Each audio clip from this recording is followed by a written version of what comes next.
இந்த தீய சக்தி மாதிரி ரீல் தாய் மாமன்லாம் கிடையாது, ரியல் தாய் மாமன். எப்படி ரியல் ரியல் தாய் மாமன். என் நெஞ்சில் குடியிருக்கும்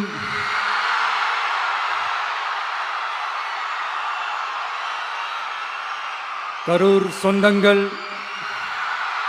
உங்கள் அனைவருக்கும் என்னுடைய வணக்கம்.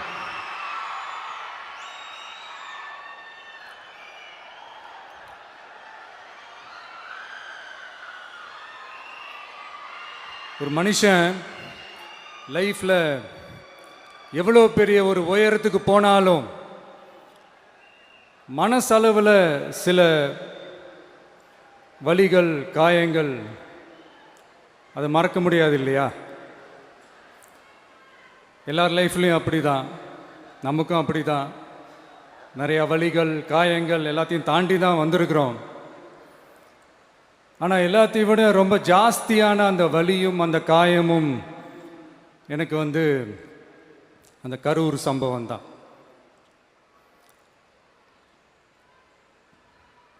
மக்களை சந்திக்கணும், மக்கள் பிரச்சனைகளை எடுத்து பேசணும். அதுக்காக தான் அந்த மக்கள் சந்திப்பு பயணத்தை தொடங்கி திருச்சி, அரியலூர், நாகப்பட்டினம், திருவாரூர், நாமக்கல், கரூர் அப்படின்னு சொல்லிட்டு போயிட்டு இருந்தோம். அரியலூரில் அந்த மீட்டிங் முடிச்சுட்டு பெரம்பலூர் போகிறதுக்கு முன்னாடி அந்த பெரம்பலூர் போலீஸ் எங்களை அலர்ட் பண்ணாங்க. சரிங்க, கூட்டம் கொஞ்சம் ஜாஸ்தியாக இருக்குது, லேட் ஆகிடுச்சு, வராதிங்க அப்படின்ட்டு. So we had no choice. Police சொன்னால் நம்ம அதை ஒபே பண்ணி தானே ஆகணும். அதே நேரத்தில் பெரம்பலூர் மக்களோட அந்த சேஃப்டியும் மைண்டில் எடுத்துக்கிட்டு ஒரு மன வலியோடவே திரும்ப போயிட்டோம். அதுக்கப்புறம் பெரம்பலூர் தொகுதி மக்களுக்கு மன்னிப்பும் கேட்டோம். அதே மாதிரி நாமக்கல் அந்த மீட்டிங் முடிச்சுட்டு கரூர் வரும்போது அந்த கரூர் போலீஸ் எங்களை அலர்ட் பண்ணியிருக்கலாம்ல.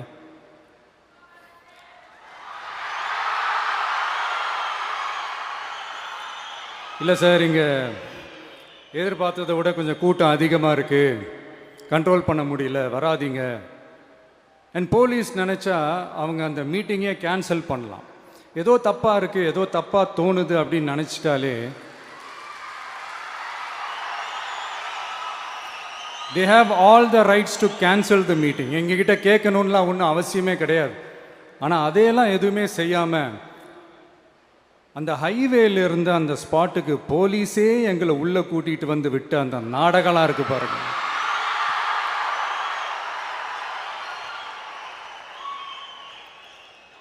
நம்பிட்டேங்க, முழுசாக நம்பிட்டேன்.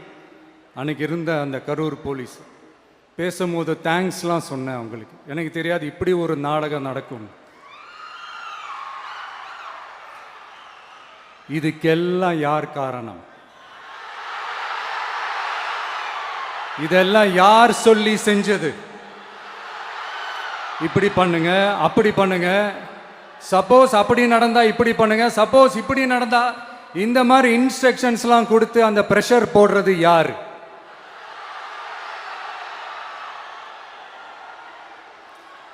அந்த சம்பவத்தில் நம்ம யாரெல்லாம் இழந்திருக்கோம் தெரியுமா? ஒரு டிவியில் என் படமோ பாட்டோ வந்துச்சுன்னா, அம்மா விஜய் மாமா, அம்மா விஜய் மாமா அப்படின்னு சொல்லி அவங்க அம்மா கிட்ட சிரிச்சுக்கிட்டு அந்த டிவி ஸ்க்ரீனை போய் தொட்டு முத்தம் கொடுத்துக்கிட்டு என் அக்கா தங்கச்சிங்களோட தங்க பிள்ளைகளை இழந்திருக்கோம்யா. மழலை கூட சரியா வராதப்போ ஒரு பேப்பர் மேகசினில் என் ஃபோட்டோவை பார்த்தா அது சிரிச்சுக்கிட்டு அந்த கள்ளங்கபடம் இல்லாத அந்த சிரிப்பு, அந்த கடவுள் மாதிரி இருக்கிற அந்த பச்சை பிள்ளைங்களை இழந்திருக்கோம்யா. என் அக்கா தங்கச்சி, அண்ணன், தம்பி, குடும்ப உறவுகளை இழந்து அந்த வலியோட இருக்கிற என்ன நீங்கள் ஏளனமா பேசுறீங்களா? என் மேலே பழிய தூக்கி போடுறீங்களா? இப்படி ஒரு சம்பவம் நடந்துருச்சு. இது ஏன், எதனால, அதுக்கான பின்னணி என்னன்ட்டு அந்த வலியோட வீட்டில் உட்கார்ந்துட்டு இருக்கிறேன். ஓடி ஒளிஞ்சிட்டான்னு வர சொல்றீங்களா? வாயின்னு முன்ன இருந்தா என்ன வேணாலும் பேசுவீங்களா?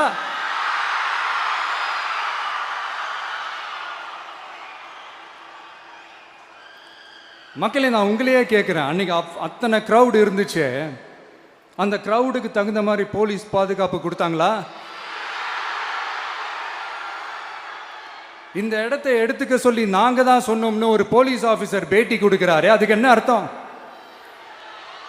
இவ்வளோ வலி, இவ்வளோ காயங்கள் கொடுத்துட்டு பழியை தூக்கி நம்ம மேல போட்டுட்டு அதுல ஒரு அரசியல் ஆதாயம் தேடுறீங்களேயா? இதுல வாய் கூசாம சட்டசபையில ஸ்டாலின் சார் நம்ம மேல திருப்பி விட்டு அங்க ஒரு அரசியல் செய்றாரு. அதுக்கு என்ன அர்த்தம்? நமக்காக வந்திருக்கிற மக்களை காக்க வைக்கிறதுக்கு நான் ஒன்றும் ஆதாயம் தேடுற அரசியல்வாதியெல்லாம் கிடையாது. மக்களுக்காக அரசியலுக்கு வந்தவன் இந்த விஜய். எனக்காக எல்லாமும் கொடுத்த என் மக்களுக்காக எல்லாத்தையும் விட்டுட்டு மக்களுக்காக மட்டுமே அரசியலுக்கு வந்தவன் இந்த விஜய். அவங்களுக்காக நன்றி கடன் செலுத்துறதுக்காக மட்டுமே அரசியலுக்கு வந்தவன் இந்த விஜய். உங்களுக்கு தான் இந்த விஜயை பத்தி நல்லா தெரியுமே. ஆனா நம்ம எல்லாருக்குமே இத்தனை வலிகள் காயங்கள் கொடுத்தவங்களுக்கு இந்த 2026 தேர்தலில் தக்க பதிலடி கொடுத்துட்டீங்க. ஆனா அது மட்டுமே பத்தாது மக்களே, அது மட்டுமே பத்தாது. காலகாலத்துக்கும் எழுந்திருக்கவே முடியாத அளவுக்கு நிரந்தரமான ஒரு பதிலடியை நீங்க கொடுத்துக்கிட்டே இருக்கணும்.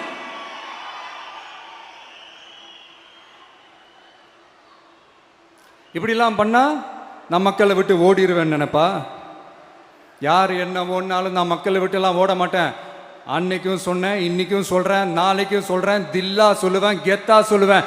பணமா ஜனமா அப்படின்னு கேட்டா என் ஜனம் தான்டா எனக்கு முக்கியம்.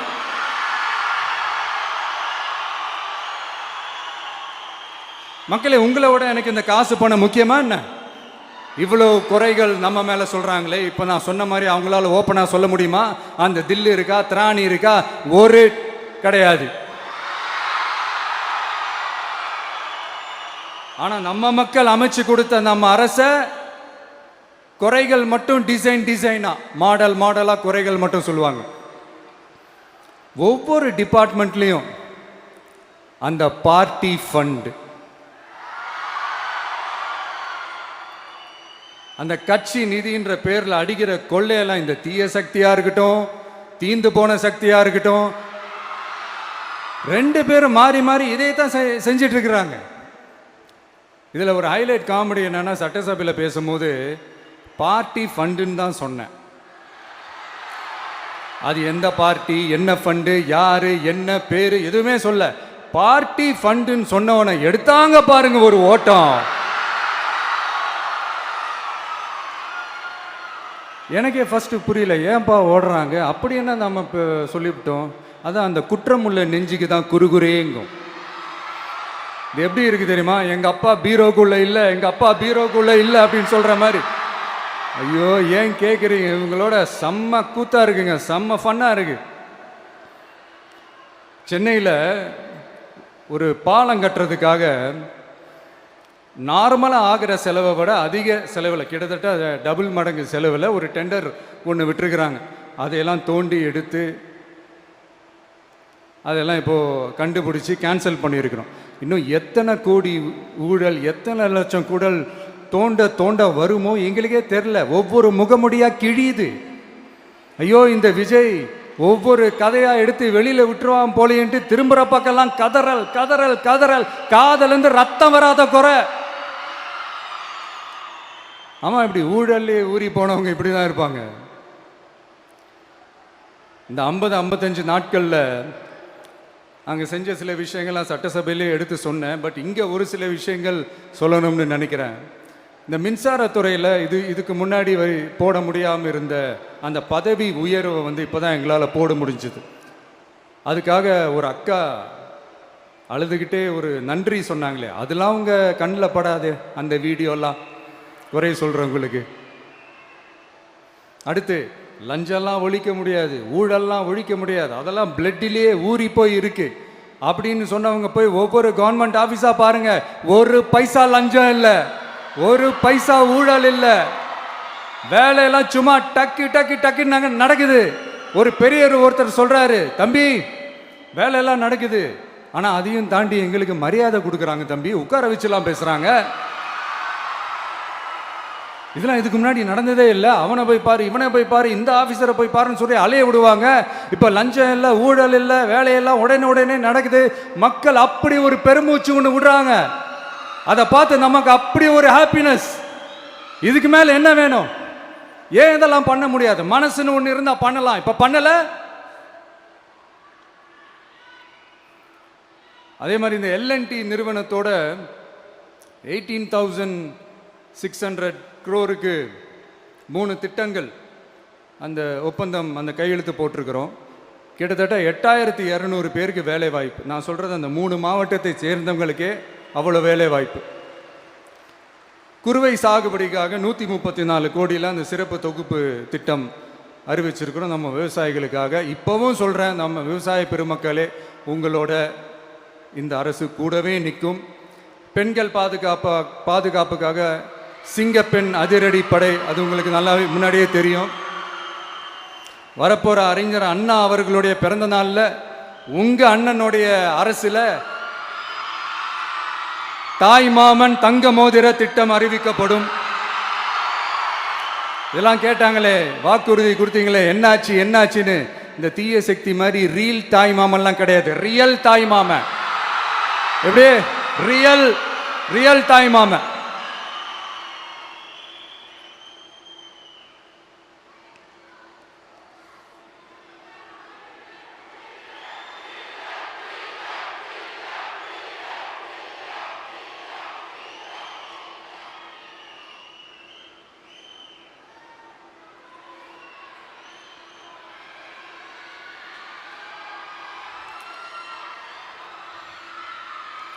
இந்த தீய சக்தியை பற்றி, அவங்க நிர்வாகத்தை பற்றி ஒரு வெள்ளை அறிக்கை ஒன்று வெளியிட்டோம்ல, அது ஷார்ட் அண்ட் ஸ்வீட்டாக சொல்லணுன்னா, ஒரு ஓட்ட பாத்திரத்துக்குள்ளே தண்ணி ஊற்றிக்கிட்டே இருந்திருக்கிறாங்க.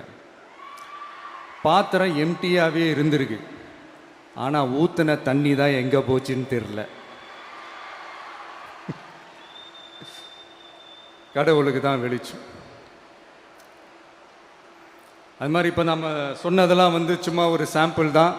இன்னும் வரப்போகிற நாட்களில் உங்கள் அரசனுடைய அந்த விஸ்வரூபத்தை நீங்கள் பார்ப்பீங்க.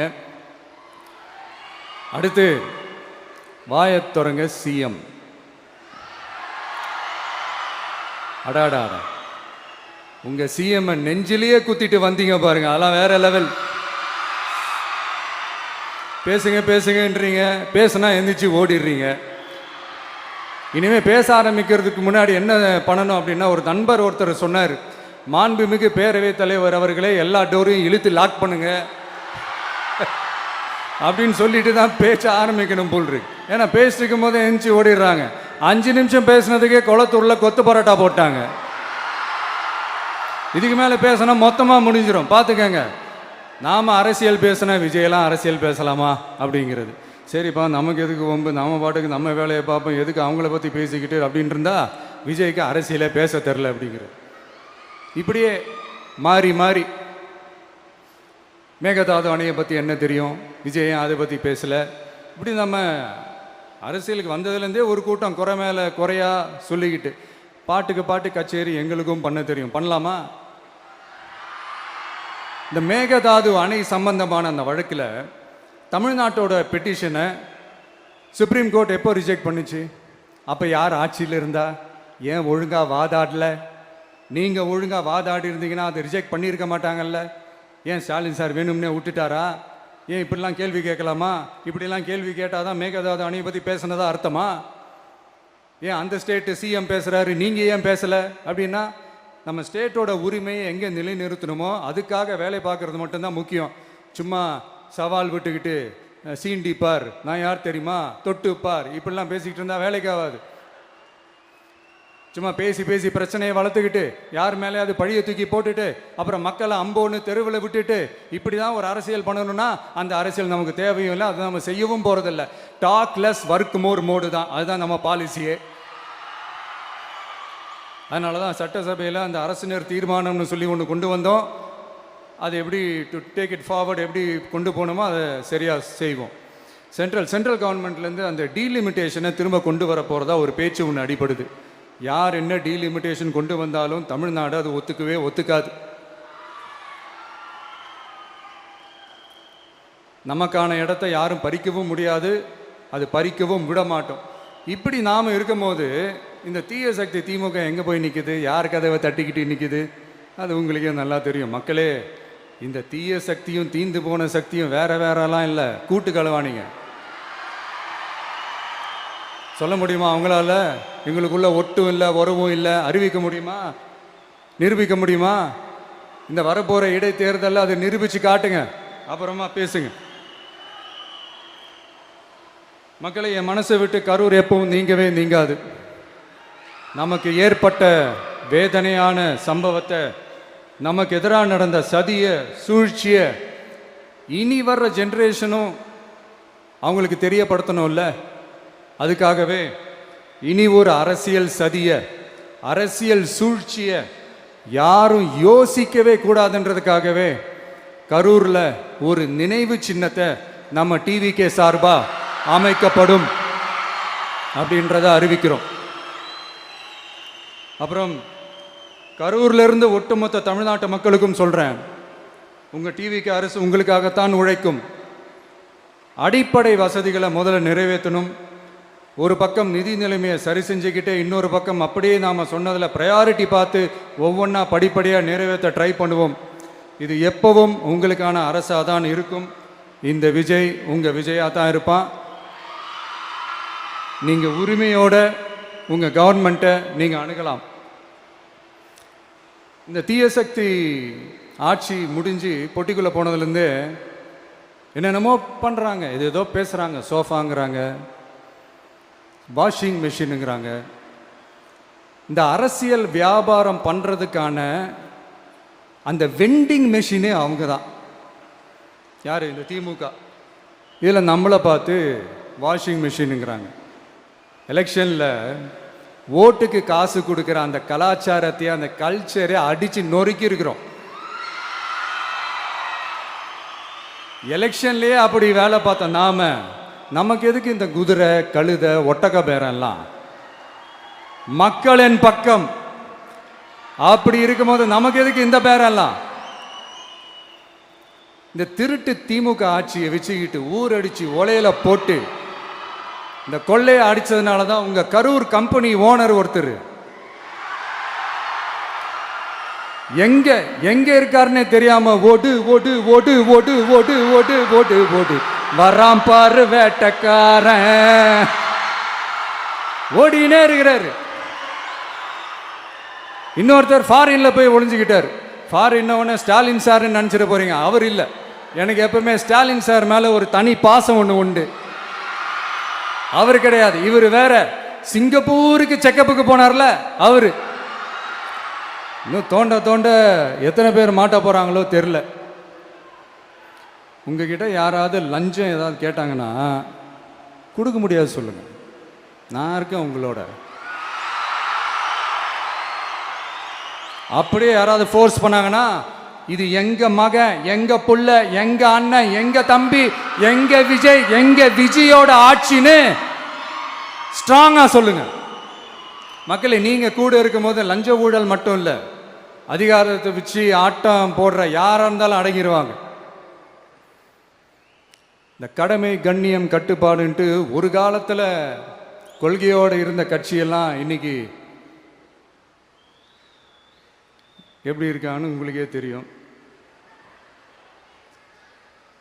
அதாவது இந்த டிவிகே கட்சியோட தலைவரை எதிர்க்கிறதுல ஒரு நியாயம் இருக்கு. ஏன்னா உங்க பொழப்பில் மண்ணள்ளி போட்டான். என்ன, இந்த ஊழல் லஞ்சம்லாம் பண்ண மாட்டேன்னு சொல்லி உங்க அரசியலையே ஒரு தெருமுனைக்கு கொண்டாந்து விட்டான். மக்கள் வேற அவனை தான் நம்புறாங்க. ஸோ இந்த விஜயை எதிர்க்கிறதுல ஒரு அரசியல் நியாயம் இருக்குது, அதை புரிஞ்சுக்கலாம். ஆனால் இன்னைக்கு இந்த விஜயை மக்கள் ஓட்டு போட்டு ஜெயிக்க வச்சு ஒரு தீர்ப்பை கொடுத்து மக்களுக்காக வேலை செய்யறதுக்காக முதலமைச்சராக உட்கார வச்சிருக்கிறாங்க. என்னமோ இன்னமும் நீங்க தான் ஆட்சியில் இருக்கிற மாதிரி. விஜய் கரூருக்கெல்லாம் போகக்கூடாது, விஜய் இங்க போகக்கூடாது, அது செய்யக்கூடாது, இது செய்யக்கூடாதுன்னு எனக்கு புரியலையே. ஆட்சியில் இருக்கும் போது தான் இவ்வளோ கட்டுப்பாடெல்லாம் போட்டீங்க, எஸ்ஓபிஸ்லாம் போட்டீங்க, ஸ்டாலின் சார் ஆப்ரேட்டிங் ப்ரொசீஜர்லாம் போட்டீங்க. இப்போவும் அதே பண்ணிட்டு இருந்தீங்கன்னா என்ன சார் நியாயம்? இல்லை, நான் தெரியாம தான் கேட்குறேன். இன்னும் கனவுலையே இருக்கிறீங்களா? முதல்ல முழிச்சு வாங்க, ரியாலிட்டிக்கு வாங்க. உங்க ஆட்சியெல்லாம் வீட்டுக்கு போய் டிவிக்கேன்னு ஒரு ஆட்சி வந்து ரொம்ப நாள் ஆச்சு. ஒழுங்கா படி என்று சுப்ரீம் கோர்ட் ஓங்கி மண்டேலியே நறுக்கு நறுக்கு நறுக்கு என்று செம்மட்டியாலே அடிச்சும் இந்த திமுக முழிச்சிக்கல அப்படின்னா அப்போ கொஞ்சம் கஷ்டம்தான். வெற்றி தோல்வியெல்லாம் அரசியலில் சகஜம் சார். அதுக்காகலாம் வெறி பிடிச்சி இந்த பதவி வெறி பிடிச்செல்லாம் அலைய தேவையில்லை. நல்ல விதமாகவே சொல்கிறேன், நியாயமான அரசியல் பண்ணுங்க. ஓ, அதுதான் உங்களுக்கு தெரியாதுல்ல. இந்த தீய சக்தி திருத்தவும் முடியாது, அவங்களா திருந்துவாங்கன்னு பார்த்தா அதுவும் நடக்க போகிறதில்ல. அதனால் வரப்போகிற இடைத்தேர்தலில் மக்களே இந்த தீய சக்தி திமுகவை நல்லா வெச்சு வெளுத்து விடுங்க.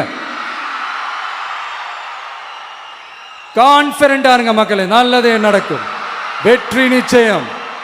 மீண்டும் சந்திக்கும் வரை நன்றி, வணக்கம்.